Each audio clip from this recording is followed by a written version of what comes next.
Hello, hello, hello. Another day, another dollar. I am so excited to have you guys back on the Drawn podcast today because guess what?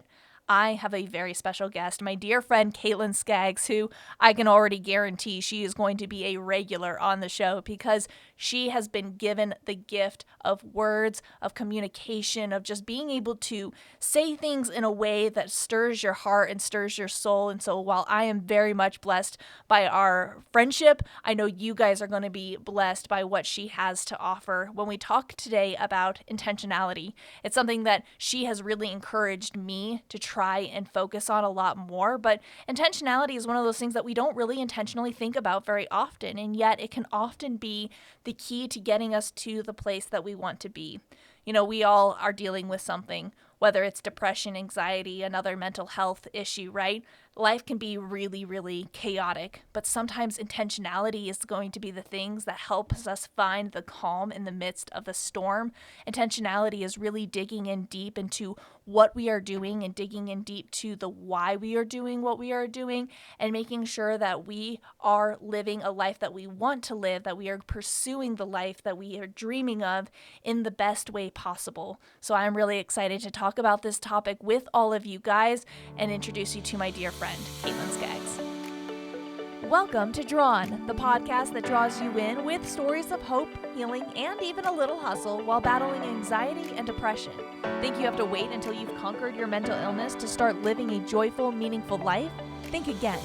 Conquering your mental illness is part of living a life you love, and we're going to figure it out together. I'm Katie Rochetko, and this is Drawn. Caitlyn, welcome to the show. Thank you. I'm so glad to be with you today. I'd love for you just to introduce yourself to our listeners. Who are you? What are you about? What do you love to do? Yeah, absolutely. Glad to do that. So I am Caitlyn Scaggs, and I am someone that has lived a vibrant and very different career journey. I think it's hard to separate my career journey from the life of intention I live. So I started as a police officer. When we began to have a family, I transitioned out of that and got into marketing and communications. For a 18-month period, I ran my own marketing agency, and it was ultimately acquired. Now I am a spokesperson and an associate vice president with a mid-sized public institution, a university. And I balance all of that with having 2 young children and a husband I love dearly. So definitely have a dynamic and busy career. But in all of that, I think it is so important that we embrace the life that we've been given. To me, intentionality is just about waking up and saying, I want to maximize on every bit of goodness that this day has to offer and choosing that over and over again each and every day. So you've already perfectly segued into this topic of intentionality, but it's something that I think we know, like if somebody was to say, oh, what is intentionality? We could probably come up with a couple of different definitions, but it's probably not something that we really think about incorporating into our life on a regular basis. So I'm curious for you, is intentionality, living with intentionality, something that you've always done? Is it something that's always been a part of your life? Were you raised with that kind of mindset, or is it something that you've had to discover over time? Well, that's a really good question. I think it's a little bit of all of that, right? I think as I've grown and as the complexities in my life have developed, I've realized it is critical to know why I'm doing what I'm doing. So to me, intentionality is about knowing my why across all my areas of life. But I also would say that I'm really blessed that I was raised by parents who helped me consider the purpose-driven mindset. There's actually a book about living a purpose-driven life, and they took me through that material as a kid. So I always had this idea of begin with the end in mind. I also had this idea of like, it's okay to wait for good things to happen. You don't have to have what you want instantly. It's okay to have delayed gratification, but keep working towards your goals. So those were some of the mindsets that were really embedded in me from an early age.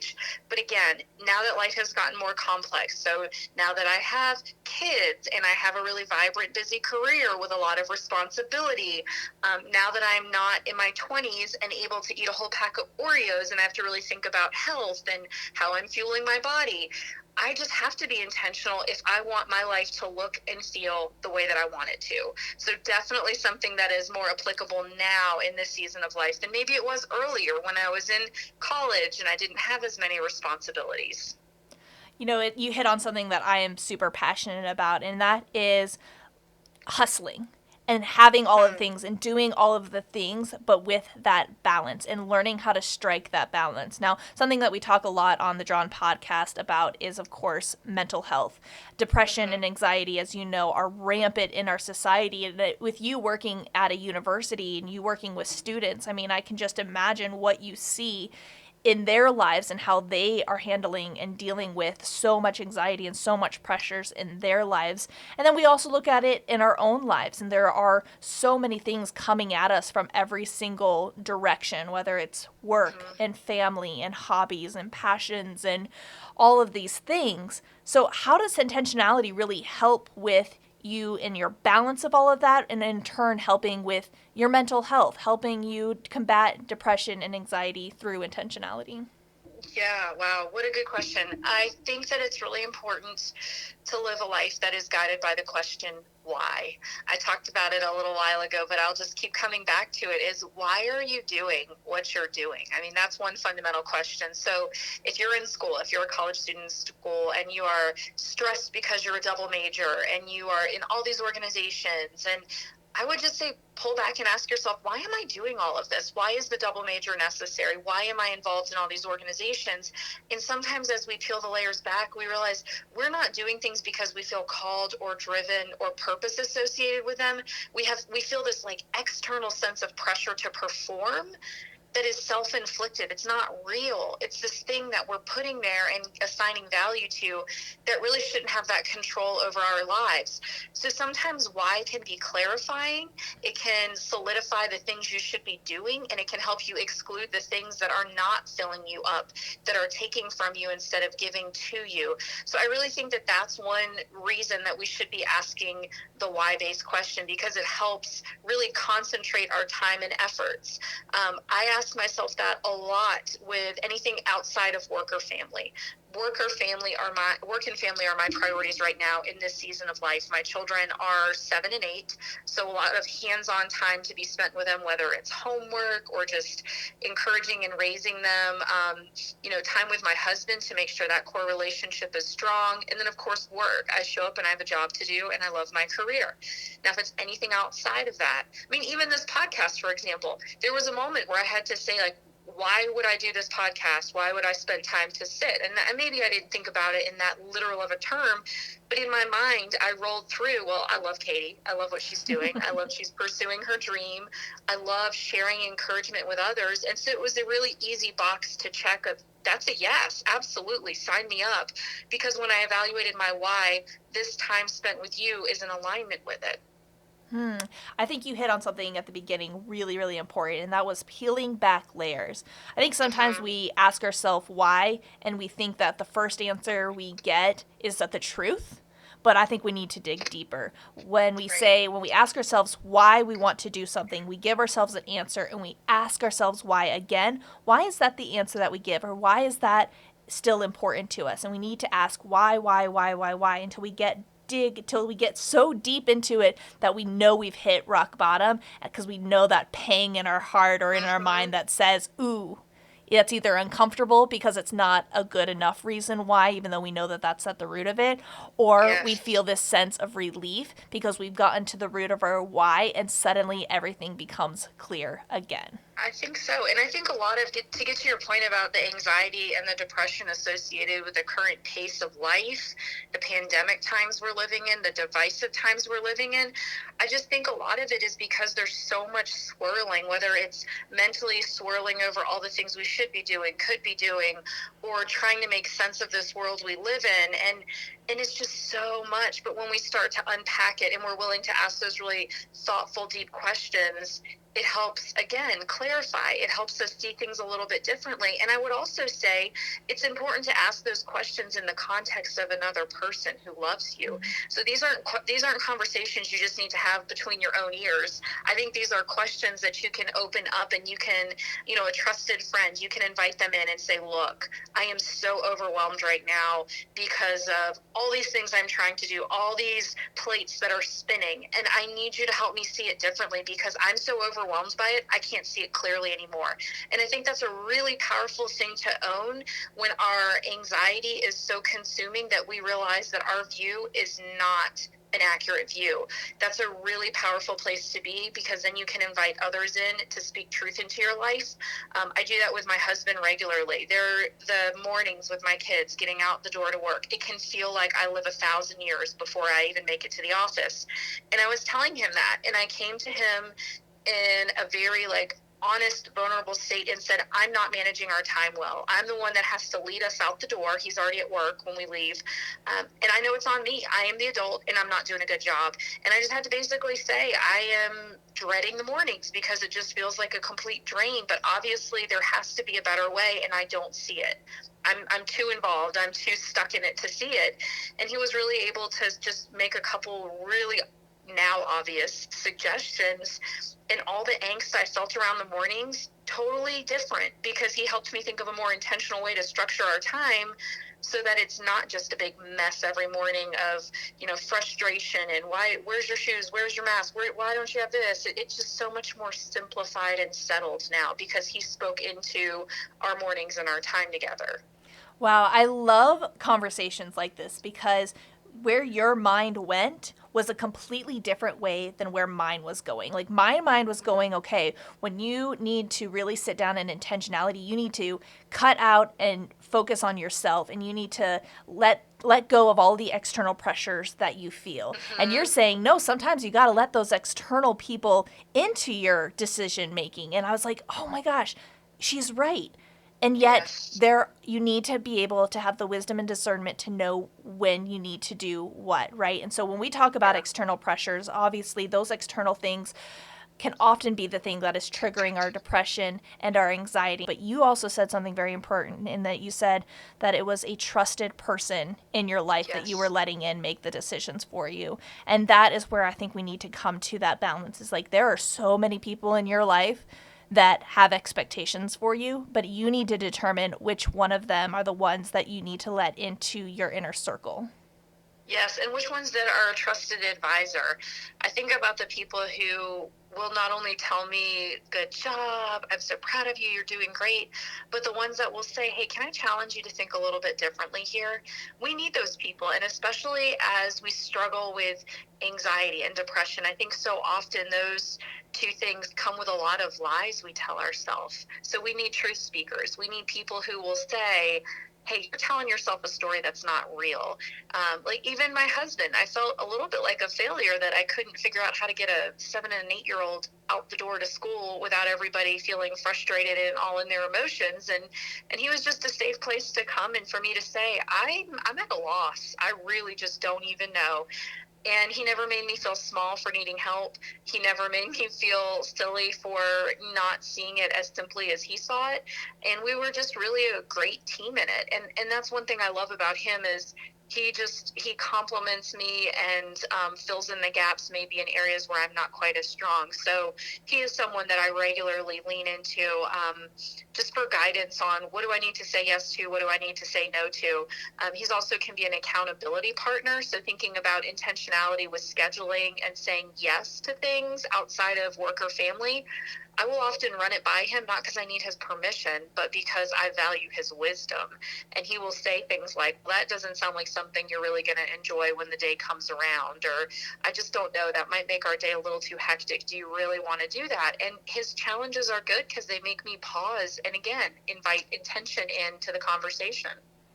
Yeah, intentionality, asking your why. Those are two things that we tend not to spend a lot of time doing. A lot of us, I think, are more like those in the moment people, and we really want to do, well, whatever feels good right now, that's what I Mm-hmm. want to go and do right now. And yet, sometimes we realize in hindsight, oh, that actually wasn't the right decision for us. And so, by sitting down, taking that pause, like you said, we can actually start to figure out what is it that we really want to do and what's really best for our family, not just what feels good in the moment. Yes, yes, absolutely. And I would say too that gets into knowing that each decision we're making along the way is really helping chart the course for our overall direction. So sometimes it may just seem like it's a simple decision in the moment, but really it has long-term impact. And that doesn't have to be a scary thing. That's just saying like, wow, every day that I make a decision that honors the way I want my life to look and feel, I'm charting a course ahead for more of that moving forward.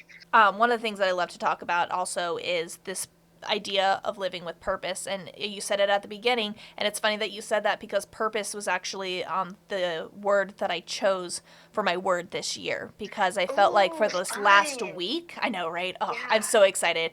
This I last love having year, a word of the right? year. Right, because what was yours again? My word is measured, so I think they're all kind of in the same camp of intention. So measured and purpose and intention, Yes. they're like cousins maybe in the same little word camp. So I love it. Yes, and I think really what happened was last year with the pandemic, we were in survival mode. There wasn't a Mm-hmm. lot of time to sit back and be super reflective and super intentional only in the sense that like life was out of control. Things were happening and things were changing so quickly that we now had to figure out a new normal. We had to figure out completely new routines, but now 2021 is here and we are starting to kind of settle the waters a little bit. We are still in a Mm-hmm. pandemic. There are still things that are changing, but there's a little bit more of this sense of like, okay, how do we still steer our ship in this now? Where is our heading? Where are we going? And now let's do the things to help us get there rather than just being in this like fight or flight kind of a mode, right? And so Mm-hmm. purpose for me is so important, and intentionality is why I wanted to talk to you about this, because you just bring so much blessing in my life, and we've had these conversations before where I feel like I'm drowning. I don't know if there's what my purpose is, whether it's in my career, whether I'm struggling with purpose in how to kind of take this platform of Drawn to the next level, or Right. really figuring out. And you asked me, well, why are you doing what you are doing? And then I gave you an answer, and you said, okay, well, why that? And I gave you another answer, and you're like, okay, but dig deeper. Like, why is that? Until we Mm-hmm. got to the root of really what it is that I want to do with this platform. And I love that so much. So these conversations are so important. But again, you have to have them with the right people. You have to have them with the trusted people in your life who are going to speak truth to you, because you said you have your perspective of the truth, and there are a thousand other perspectives of the truth out there Yes. too. It is so hard to live in a world if you are your only focus, because there is Yeah, and so much breadth out there in the world. yes, and I think too when we start to get stressed, which goodness, there's so many reasons we could be right now. Which reason is it this day? That's when we really need to be sensitive to inviting other people in, because when we are stressed, we are not our best selves, and our brains just don't function as clearly and as optimal as they could. And I think now more than ever, the phrase we keep hearing all the time, I am so sensitive to inviting others in to speak truth into my life. And I think this is a Brene Brownism, but starting something with the story I'm telling myself, like owning, I get that the story I'm telling myself is not perhaps accurate, and that's why I need you to help speak into my life. But I'm with you that last year, gosh, it had some real beautiful blessings to it, but it also felt like a whole lot of chaos. And to piggyback off of your word of purpose, I chose measured.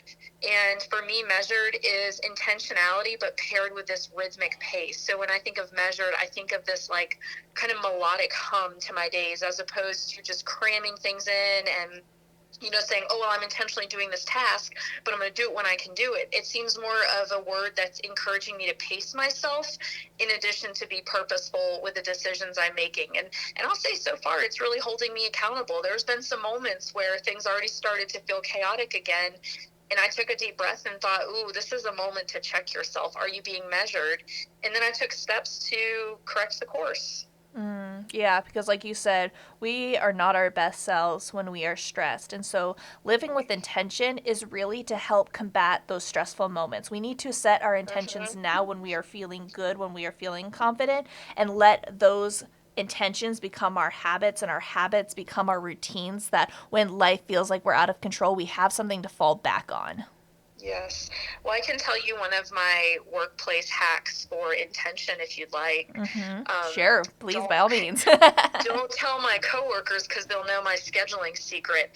I place holds on my calendar so that I have time between meetings, because I've realized that if I have back-to-back meetings, let's say a 3-hour block of meetings, I'm mentally fried. I feel just zapped. And it's the mental fry impacts me emotionally. My day feels draining. And if I just had a little bit of time between those meetings to go into solitude, into my office, and to think, or to follow up on action items, or check in and make sure that nothing's going on with the kids at school, just that time. I just need that time by myself to recharge and make sure that my head is still on straight.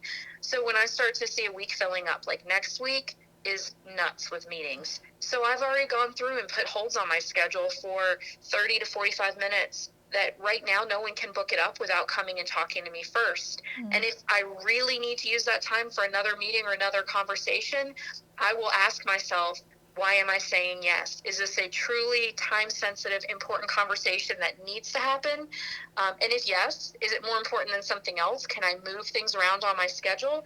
And I find that in doing that, my work days are less oppressive, honestly. They don't feel as burdensome. They feel like something I can move through comfortably because there's margin between meetings that I still get to exist as a human being instead of wearing myself out to the point of just, being burnt out.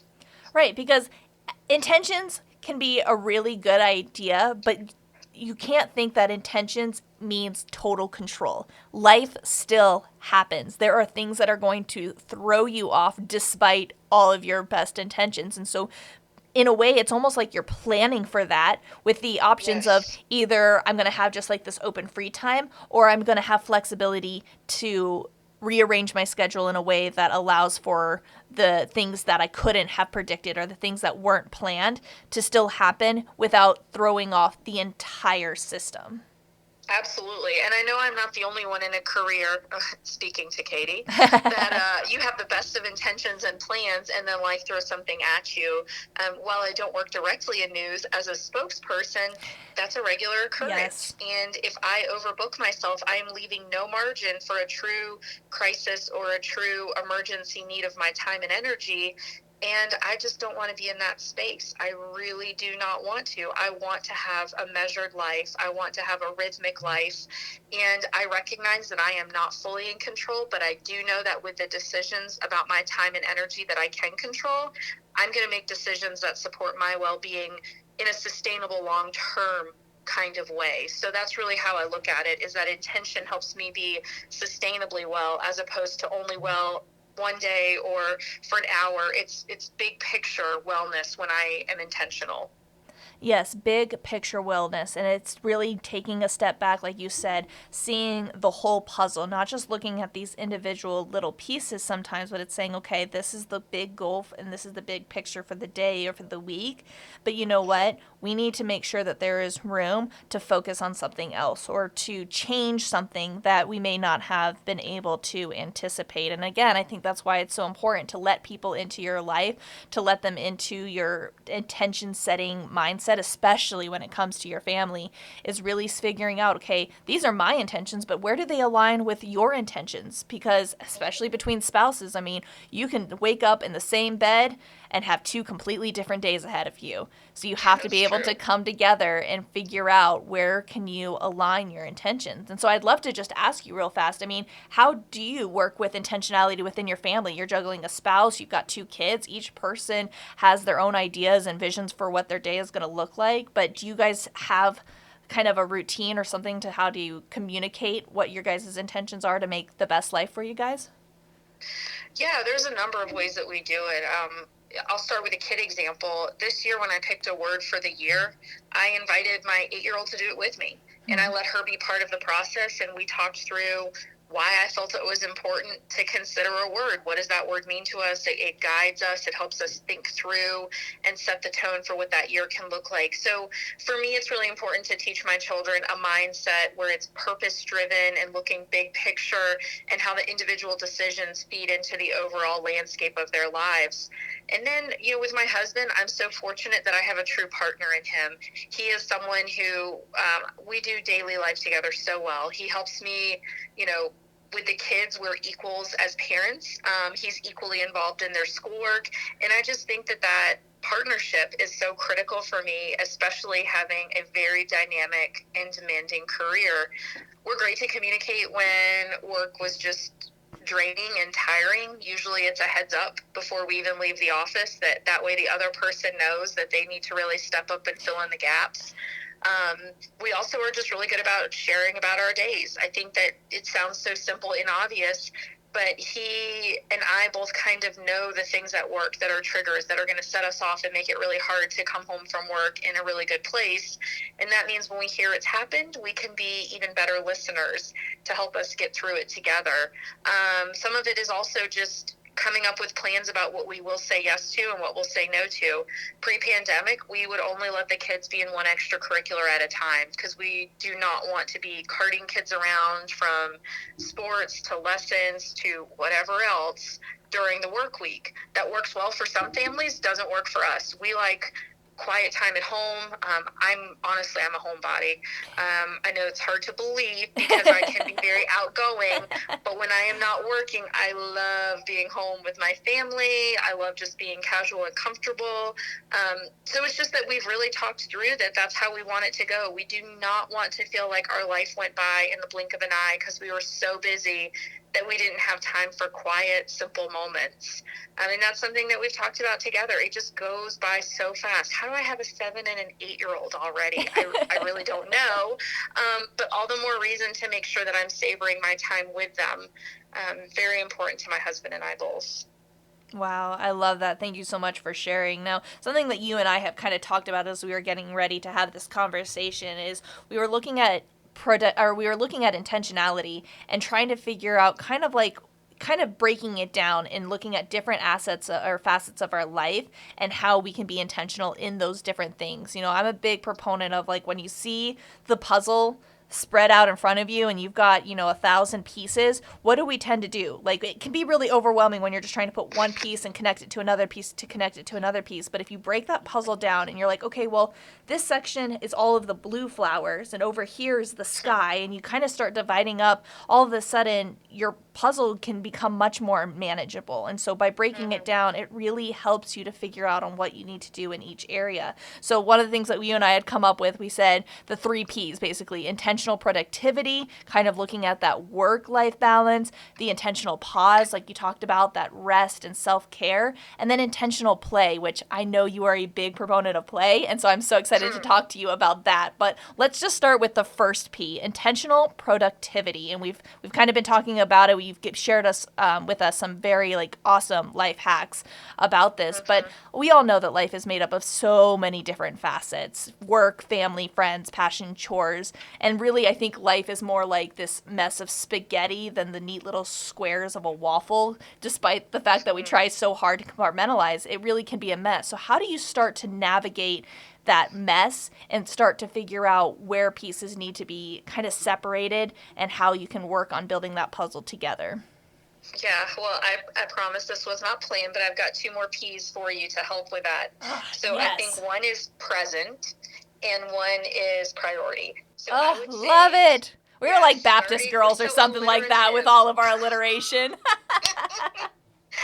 So to me, present is what is right in front of you in this moment. Are you showing up for that thing? If you are at work, at your desk, are you working? Are you mentally all there? Are you thinking about the kids stuff? Are you thinking about dinner? Be present. And that way, when you are in that place, you are maximizing on your time.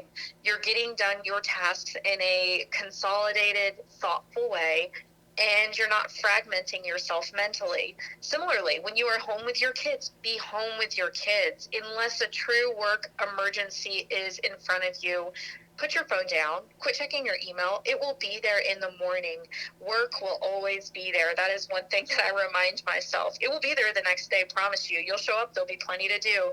But my kids, again, they grow so fast, and I don't even want to talk about it, but there's a day that they are not going to live at home anymore. They will not always be there, but work will always be there. So I find that being fully present in whatever space I'm in the role that I am currently occupying, helps ensure that when it does come time for that precious family time together, I'm just really there for them. I'm showing up. So I think present is really important. Priority. We get this confused. I also get this confused. We think that just because something's important, that it's a priority. That's not the same thing. Important and priority are not synonymous.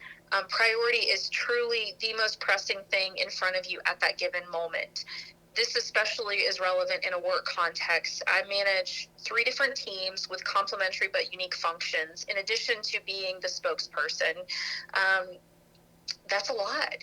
And at any given time, there's competing interests for my time and attention. And if I don't identify the true priority in front of me that has to get done, I could easily distract myself with the thing that's maybe the most fun to do. Those are often are not the same thing, the biggest priority and the most fun to do. And it's about figuring out, how do I get the most important thing I have in front of me done? And then often without focus, so pairing being fully present with working on the priority, you'll find that you do have time for some of the other smaller, maybe more engaging or fun things that you'd like to work on, but it's because you took care of first things first. So I think that's absolutely critical. Even home, though, the idea of priority, maybe it's your kid's homework and the dishes are calling your name, and yes, your sink is full of dishes, but does your kid really need you to show up fully present and focus on the multiplication tables that are really plaguing them that day? And that could really be the most important thing. The dishes will be there after they go to bed. Sure, you'll be tired, but investing in your child has to take priority in that particular situation. So I think it's weighing those things when it comes to productivity and getting first things first done, and then using what time is left to go from there.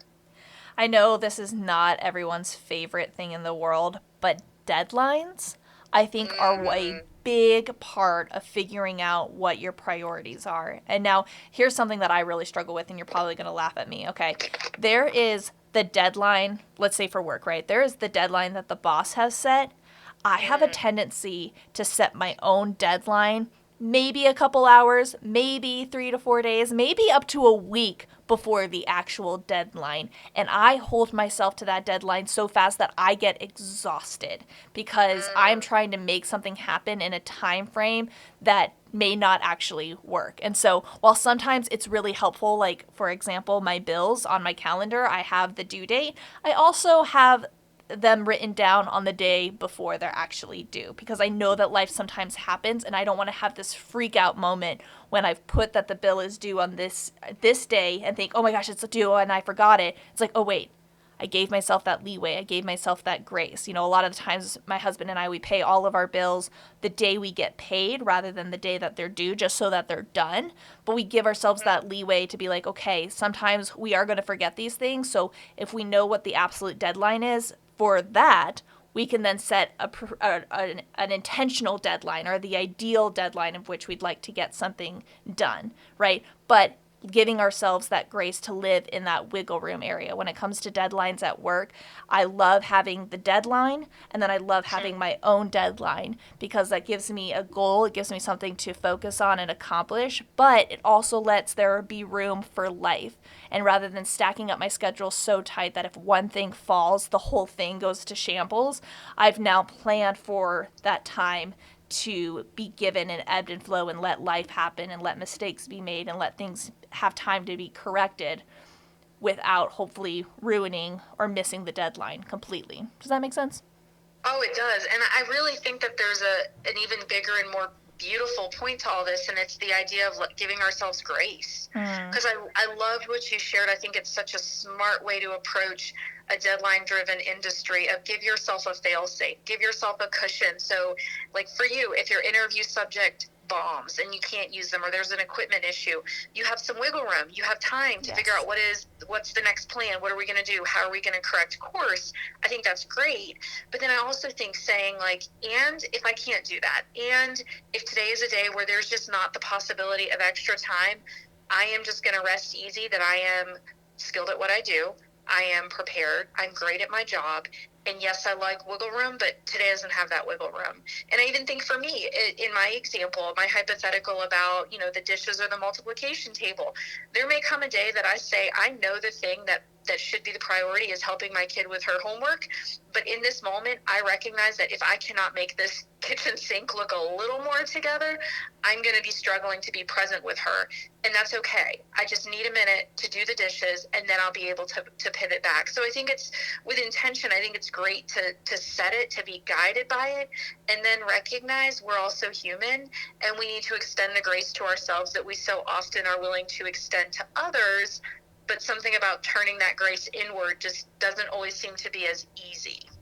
Oh, absolutely. And speaking of turning inward, we also have this second P word, pause. And we love the idea of self care, but I think when it actually comes time to wanting to prioritize ourselves, especially as women, we've somehow gotten it into our heads that self care is selfish, and that us needing to take time for ourselves means that we're not giving time to our family, and that's wrong.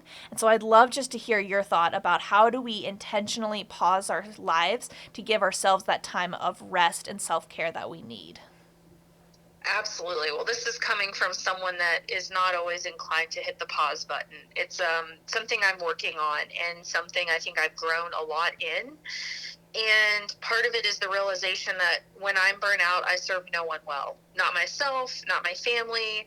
And I can often push forward at work. Isn't that interesting that work typically gets the best of me?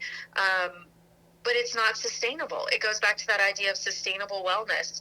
And just like every single day we have to pause to sleep, we need that mental pause and that emotional pause to fill ourselves back up, to rest our souls and rest our weary minds from just all this world throws at us. And for me, there's some ways that I kind of have, I guess I would say, pause built into my routines. I love to run, and even if it's only 2 miles, just getting outside by myself. I often don't even listen to music, and I just have time in my own head. That is what fills me up, and that's what keeps me going on a weekly basis. But I also think there's a need for a bigger pause. I don't think that alone is enough in the long term. And one thing that my husband and I do, and especially pre-COVID, it's certainly been challenging, but we love to take just a quick weekend trip where we get away, husband and wife. We don't have to think about parenting. We don't have all the other responsibilities, and getting out of the house and out of town means that I can't do laundry, I can't do dishes, I can't do any of the chores because we're out of town. So the more that's possible moving forward into the future, I'm really excited about, because that's been something we've missed. But at the end of the day, to me, self-care is, I would say, it's like a human right. It's something that we should be able to do as human beings, just like we should be able to eat and we should be able to sleep. We need time in the rest zone as well. And another way that I would add, I do this, is through journaling. Journaling is another opportunity to just be in my own head. It's quiet, it's reflective. It gives me time to consider some of those big questions, some of those why-based questions as I move through the day. And I find that something about pen on paper helps me unpack really complex, challenging emotions that I don't always know how to name. And I know I'm not the only one that has that. It almost just feels fuzzy or confusing, or there's tension and I don't know how to define it and I don't know where it came from. And something about journaling, it takes me into this place mentally where it starts to come out through the pen, and I'm done, and I don't even realize all that I just unpacked. Where did it come from? But all of a sudden it's there, and I just have such a better sense of clarity. So I guess I would say, in short, I think there's ways to pause no matter where you are. I think you can pause with your journal. I think you can pause by walking outside and breathing fresh air. But I would also urge everyone to consider, what are some bigger pauses, like taking a day off from work to sit at home by yourself, watch Netflix, do something that is truly just to fill you up, has no productivity value, and just lets you be you without any role attached to it. Don't be mom, don't be employee, don't be a wife, just be you. Wow, I really love that. And I'd love to go back to the journaling pause because I know that it's not something that everybody likes to do. I highly encourage you to do it, and I think it's something you can learn to like to do. But one of Yeah. the things that I have found with journaling in my own relationship with it is that I tend to find myself sounding a lot smarter on paper than I do in my own mind or when I'm trying to speak. Like sometimes the words just get so jumbled up, but there is just a power, like you said, in pen to paper that I often really truly feel like God uses pen and paper in my life to show me his purpose, to show me his love, to show me his truth. And when I see that, it suddenly oftentimes answers the why. It gets out all of the negative feelings, all of the stress, the anxiety, and it almost always concludes with, but God and what his truth is, you know? Mm-hmm. Well, and I think too that it serves its purpose in that way on that particular day. And I am so with you on that, that it's amazing to me how I can be so recentered on his truth with a pen and paper. But I would also say, then you have a record of how far you've come. You have a Oh, record of the yes. journey, and you have a record of the emotional angst and the concern and the worry and the anxiety and all the things that you thought were just never going to fall into place. And then looking back on it, you get to see that there was a more beautiful plan than you could have ever had in mind. And by sticking to your why, by trusting the process, by really crafting a life with intention, it's just amazing how things fall into place. Even if there are moments where it seems like there's no way it's going to work out, I'm just so amazed by looking back at journal entries and seeing how there was a more beautiful story being knit than I could have ever written on my own. Oh my gosh, girl, you are speaking to my soul right now. So before you and I started talking, I was in a Bible study, and the Bible study is really kind of like Bible study slash book club, and we're reading this book called "Forgiving What You Can't Forget" by Lisa Turkhurst. And one of the chapters that we were discussing today, was about forgiving God. Not necessarily because God's done something wrong that he needs forgiveness for, but sometimes the hurt that's caused by other people we associate and we blame on God, and we need to work through that in ourselves. And she said the most beautiful phrase, talking about how when we look back, we can see so much of God's provision that we need to hold on to that as we look to the future where we can't see how it's all going to work out, but we can trust that God is going to create a life that's beautiful for us because that's what he's already done. And she used the phrase that we are living in an answered prayer. Ooh, Right? that is So good. good because if you think about it, where are you right now and you look out and you can see your blessings and be like, I prayed for this. Whether it's a Yes. child that you have now that you didn't have a year ago, or in your case, 8 years ago, right? Or whether it's a job that you love, that you're passionate about, that you probably never would have picked for yourself because you were a cop and now you're working as like a Yes. spokesperson in marketing for a university. Like, what? How? That's amazing, right? All of these things we can see in our life, and we can see the blessings that God has given us. We can see the answered prayers, and we need to be able to take that perspective and now trust that in the future we're going to live in the answered prayers of the prayers that we are praying right now. Oh, I love that so much. And I think that just frees us of so much of a need to control Yes. and to feel like it is in our hands to make it all come together. I think that it reminds us that we have a responsibility to step into our purpose and live in a purpose-driven way in alignment with who we have been created to be. But beyond that, it is not up to us. And I so love looking back. You brought it up, but I'm just going to piggyback off of it. I thought I was going to be a cop forever. That was what I wanted to do. That was the biggest dream that I had for myself. And I'm not saying that it's not a big dream to want to continue forward in law enforcement, but I am saying that God had bigger plans, and by bigger I mean taking me different places in a dynamic way and bringing me into places that allow me to relate and connect and encourage others that I would have never been had I stayed in that role and had my dreams stopped there. And I'm just struck by how he just, to quote Ephesians, has immeasurably more in mind for each of us.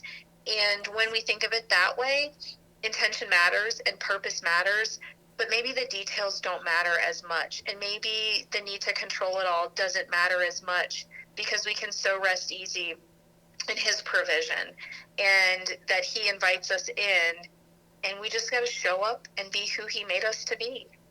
Oh, I love that. Another great quote that I know is by Ed Catmull. He was one of the founders and creators. I think he might even still be like the CEO of Pixar. And he wrote this Oh, amazing book called Creativity Inc. It is not just about the Pixar story, it's about leadership and a dynamic leadership at that. And it's about managing teams in this kind of creative way and allowing room for creativity. So, highly recommend the book. It's called Creativity Inc. by Ed Catmull. But one of the quotes that he said in the book that, I mean, I'm telling you, I read this book in college. So, I mean, this is like 5 years now, but I still remember it. Is he said that it's important to hold tightly to your intentions, but loosely to your goals, because goals and intentions aren't the same thing. When you get down to your why, that is what your intention is. But like you said, you can't necessarily control all the details. That's not up to you. But if your goal is to live a beautiful, or if your intention is to live a beautiful, happy life, to create a life that is filled with love for your family, that's your intention. What that looks like and how that manifests itself in your life, those little goals are going to change over time, you know? yes. And so, but if you're holding on tightly to your intentions, you're not losing sight of your why, letting your goals change just allows room for life to happen. And I would say that anyone who wrestles with fear of failure, that is a message for them. It's a Yes. message for all of us, but it's a message for people who are kept up at night because they're afraid they're going to fail. Because what I would guess is that they're holding too tightly to a goal and they're not living a life guided by intention. Because when you have a narrow goal, when you are narrowly defining what success looks like, absolutely it's going to be easy to fail. But when you set a direction for life, when there's a trajectory you're following and you give yourself the freedom to let the journey be exciting and maybe take some unexpected twists and turns, you're unstoppable. You cannot fail in that space. And there's such freedom in that. So that purpose-driven approach, as opposed to the confining, narrow, goal-driven approach, I think is so amazing. And honestly, Kate, I think that's what we did with having a word for the year. Maybe that's why you and I geek out over our annual word, We're such because it's an nerds. intention, right? Yes. It's, if we did resolutions, if we made a resolution, it would be a very specific goal. But by picking a word that guides us, we're setting an intention for the next 365 days. And I just Yes. think that's such a beautiful thing. Right, exactly. Like you said, I used to be a big fan of resolutions, and in a way, I kind of set these like little goals for myself because I'm a goal oriented person. But by choosing the word purpose this year was really important to me because instead of my goal being to lose weight, or instead of my goal being I'm going to work out at the gym 3 times a week, instead my I focused on the word purpose, and it was like, okay, well, why am I going to the gym? Why is it important for me to get healthy? Why is it important for me to get into shape? And honestly, the deeper I dug down, the reason why it was so important for me to do these things was that I love the body that God has given me. I want to be a good steward of that, and I want to Mm. be a good vessel for that, and I want working out to be not something that I do because I hate the way I look, but I want it to be the celebration of all that my body can do that God has given me. So instead of setting these goals of how much weight I was going to lose or how often I was going to go to the gym, I really focused on purpose and my why I was going to the gym, so that on days when, hey, I don't really feel like going to the gym because work was really stressful, I'm not beating myself up for not accomplishing that goal. Or when life happens and what if I get an injury? Now suddenly the goal is completely gone because I can't go to the gym anymore, and yet there are still going to be things that I can do that live within the purpose that I was focusing on and living within the why, and the goal can then change. Maybe instead of going to the gym because if I injure my knee again, maybe it's like, okay, you know what? My goals are now going to have to reflect maybe more like yoga and stretching and something more less exertion. But that's okay. That doesn't mean that I failed. And so I just love that beauty and that grace that we give ourselves when we hold more tightly to our intentions than we do our goals. But I think you just pointed out something else that's beautiful. Let's let our intention be a celebration of who we are, and let's not make it about punishment for who we should be. Yes. There's a distinction there, and I think it's a very, it may seem like it's fine line between the two, but it's worth making sure we are on the celebration side of that line. There's enough in this world that's punishing and discouraging and dark and challenging. We should all agree that we're not going to add that to our own plates, that we're only going to celebrate what sets us apart, makes us, come alive, what really drives us. And I really love that you talked about a celebration of the body that you've been given. And what a beautiful way to look at exercise and fitness and wellness that truly doesn't make it about a punishment and just really does let it be a joyous place for you to step into. Yeah, I gotta thank my girl Rachel Hollis. If you guys are listeners of hers, like, she has a great platform, and that was something that she said in a recent conference that I watched, and it just hit me like a ton of bricks because I had always struggled with the way I looked and my weight and wanting to be healthy, but being kind of lazy when it came to that, and like feeling like, oh well, I don't want to hate my body, my God-given body, so I just need to accept it as is. Like, this is just what I've got. If I got a little, a little weight around the handles there, it's just how it is. Versus, no, like, I can work out as a way to praise God for what he has given me, for the body that he has given me, and thank him for the ability to run. Not everybody can run, but I can. Yes. So why not just run for a little bit? God's given me these strengths and these tools, and he's given everyone their own unique abilities. Even the person who can't run, there is something that they can do to move their body that can be a celebration of God's provision in their life. And I just thought that was just such a different way of looking at it, that it's really been the foundation upon which I have now started to work out and incorporate fitness. And fitness has now become this thing that I look forward to. It's crazy, but I am that person who likes going to the gym now. 4 months ago, I would not have been that person. I would have laughed if you told me I would ever be the person who looked forward to going to the gym. But that is where I'm at right now, because every time that I go there, I feel encouraged. I feel like I am getting stronger. And I also am just like, wow, I had no idea I could run for 5 minutes straight on a treadmill. Not a clue. I thought that that was something for athletes, and that is not me, right?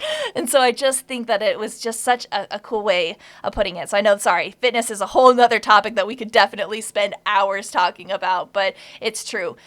Fitness for me has become part of what I do to play. And I think that's where we're going to segue now, because we said that there were 3 P's that we were really focusing on with intentionality today: productivity, pause, and now play. And for me, fitness has become my playground. The gym has become my playground. But I'm excited to hear about your thoughts on play, because you're really the one who introduced this concept of play to my life and how important play is. And so why do you think it is that play is that thing that we forget about so often, especially as adults?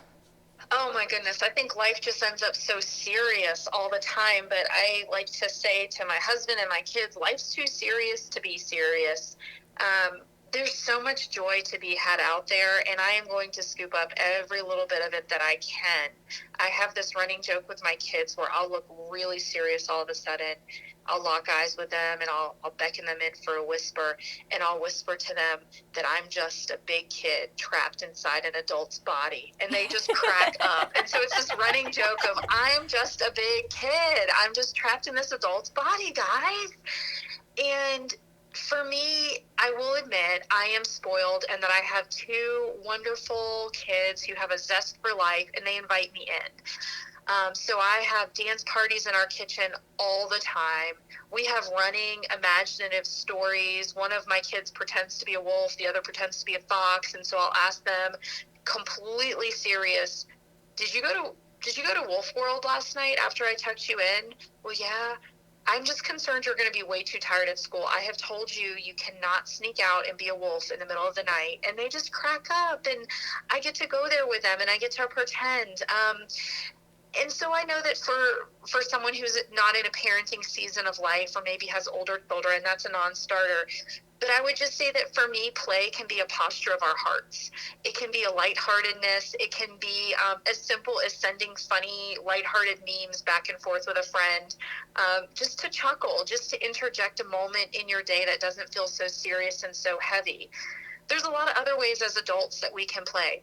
Trying something new for the first time. Like when you started getting involved in the gym, that was trying something new for the first time. And that's an invitation into play.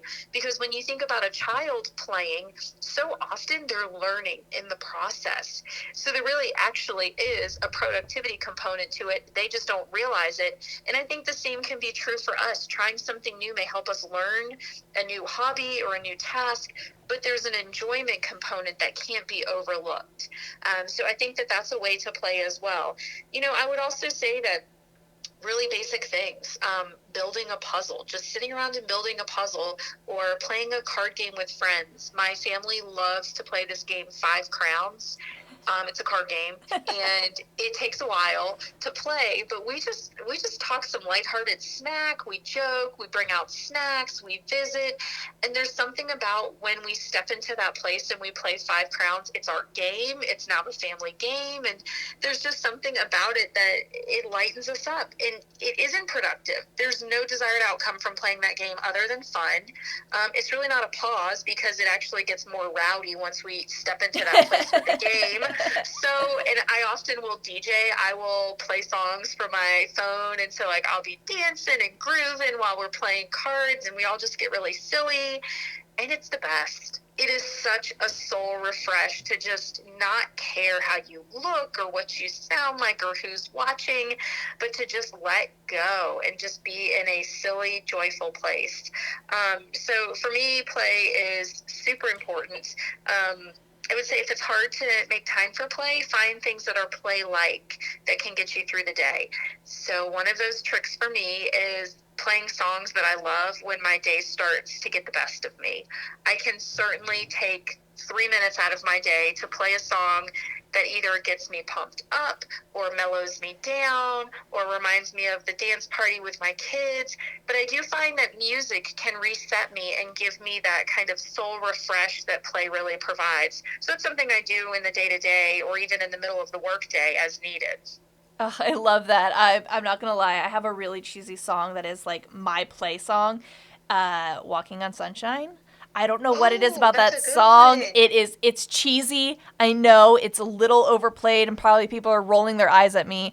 Whatever. It is the song that as soon as it comes on the radio or as soon as it comes up on my playlist, I cannot help but smile. I cannot help but move my body. I cannot help but start tapping my foot because it is that song to me. Even, and this is how I've used it too, especially in my darker seasons when music really became this thing that could change my mood, genuinely change my mood.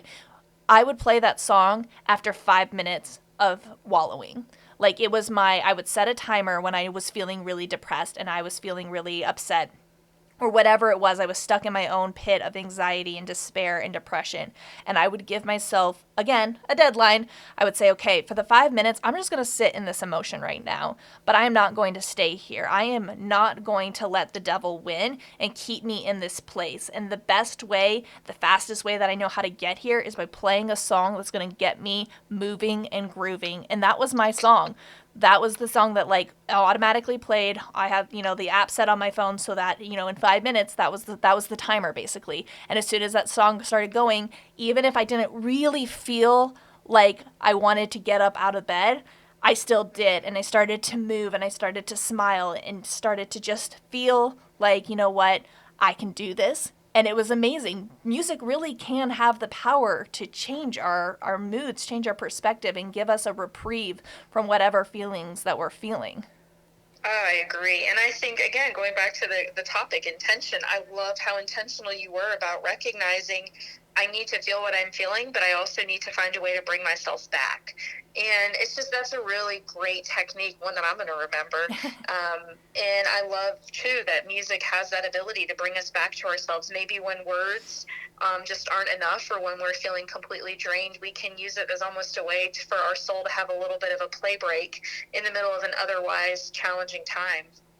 Yeah, it really can. Oh my goodness. I cannot believe that we've already spoken for an hour now, basically, or almost an hour. This time has just totally flown by. And so you've given me a lot of time or a lot of ideas to think about. And I have a feeling that we're going to be having some more conversations, just you and I together in the future. And we'll have more podcasts to share because there's so much more that we could dive into with this. But to kind of wrap us up, I know that you have kind of a brand new platform that that you have launched called Boldly Pursue. And I'd love for you just to be able to share a little bit about what that is, what your goals are, what your intentions are with that, and how people can communicate with you and get more of the wisdom that you have to share with us.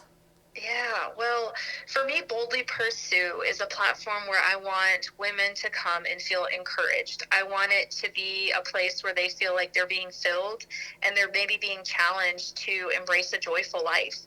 I've said it a lot today, but I think life is just too hard and dark and can really take and can drain. And I want Boldly Pursue to be the opposite of that. I want it to be a place where women come to be filled and reminded of truth.